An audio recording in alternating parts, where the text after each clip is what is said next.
बिहार की राजधानी पटना में बनी ये आलीशान कोठी जिनकी है, उन्हें जगत सेठ के नाम से जाना जाता है। खंडहर बन चुकी इस कोठी का इतिहास हम सभी को जानना चाहिए। जगत सेठ कोई व्यक्ति नहीं बल्कि एक धनी व्यापारी परिवार का नाम हुआ करता था।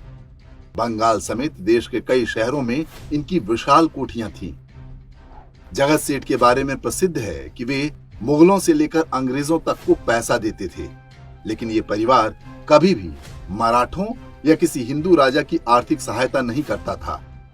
उन्हें लगता था कि अंग्रेज और इस्लामी शासक ही असली राजा हैं। इस मानसिकता का क्या परिणाम हुआ, ये उन सेकुलर हिंदुओं को अवश्य जानना चाहिए जिनके सिर से मजहबी एकता और गंगा जमनी तहजीब का भूत अभी तक नहीं उतरा है।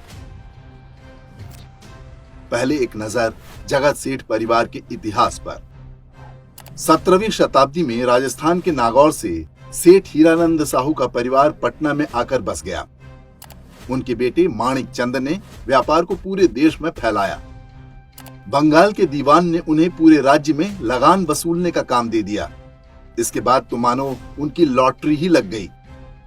पटना के रास्ते बंगाल के पूरे व्यापार तंत्र पर एक प्रकार से जगत सेठ का आधिपत्य हो गया। उस कालखंड में जगत सेठ की संपत्ति की तुलना बैंक ऑफ इंग्लैंड से की जाती थी। हाउस ऑफ जगत सेठ के लेखक J.H. लिटिल ने जगत सेठ परिवार की तुलना विश्व विख्यात बैंकर रॉथशील्ड से की है। औरंगजेब के मरने के बाद जब मुगल साम्राज्य तेजी से कमजोर हो रहा था, तब जगत सेठ ने उनकी हर संभव सहायता की, जबकि इसी समय मराठे तेजी से भारत को अपने अधिकार में लेकर हिंदवी स्वराज्य की स्थापना कर रहे थे। माना जाता है कि यदि मराठों के पीछे जगत सेठ जैसी फंडिंग होती तो आज भारत का इतिहास कुछ और ही होता।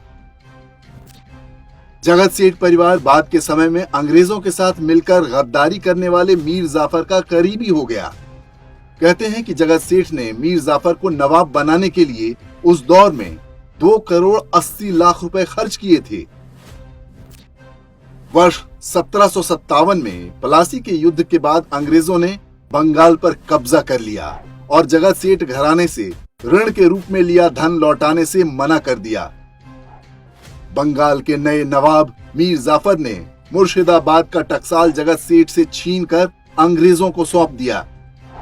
बाद में मीर जाफर के दामाद कासिम ने जगत सेठ मेहताब राय और उनके भाई स्वरूप चंद को गंगा नदी में डुबोकर मार डाला और परिवार की सारी संपत्ति, सोना चांदी लूट लिया। इतना ही नहीं, उसने परिवार की स्त्रियों को सेक्स स्लेव अर्थात अपनी भोगदासी बना लिया। इस घटना के बाद जगत सेठ परिवार पूरी तरह से बिखर गया। बाद में अंग्रेजों ने थोड़ी बहुत पेंशन बांध दी, उसे भी कुछ दिन बाद बंद कर दिया गया। ये कहानी मति भ्रमित हिंदुओं के लिए एक सबक है, जिन्होंने अपने ही इतिहास से कुछ न सीखने की कसम खा रखी है। उन्हें अपने ही हिंदू शासक से हजारों शिकायतें रहती हैं, इस सीमा तक कि वे शत्रु की कठपुतली बनकर अपने लिए ही कब्र खोदनी शुरू कर देते हैं। जगत सेठ का परिवार नष्ट हो गया, लेकिन उसकी मानसिकता हिंदू समाज में आज भी कायम है। आज भी अलग अलग रूपों में हम वही काम कर रहे हैं। हम इतने आत्मघाती हैं कि अटल बिहारी वाजपेयी से नाराज होकर सोनिया गांधी को सत्ता सौंप देते हैं। नरेंद्र मोदी से नाराज हुए तो किसी भी ऐरे गैरे को लाने की बात करने लगते हैं। शहरों और गांवों में हमें कोई हिंदू एक्सटॉर्शनिस्ट बुरा लगता है, लेकिन मुख्तार अंसारी, आजम खान, अतीक अहमद जैसे गुंडों को खुशी खुशी हफ्ता देते हैं। इन सारे ही मजहबी अपराधियों के पीछे आपको किसी न किसी जगत सेठ का हाथ अवश्य मिल जाएगा। हम हिंदू एक्सटॉर्शनिस्ट को नहीं पालेंगे जो केवल कुछ पैसे ही लेगा। हम मुसलमान एक्सटॉर्शनिस्ट को पालेंगे जो पैसे लेगा, फिर हमारी महिलाएं और संपत्ति लेगा और अंत में हमारे गले भी काटेगा।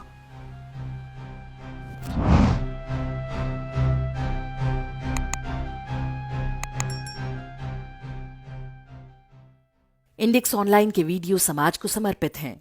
आप इनको डाउनलोड करके जैसे चाहे वैसे प्रयोग कर सकते हैं। चाहे तो आप हमारे टेलीग्राम चैनल से जुड़ सकते हैं। वहां सारे नए पुराने वीडियो आपको मिल जाएंगे।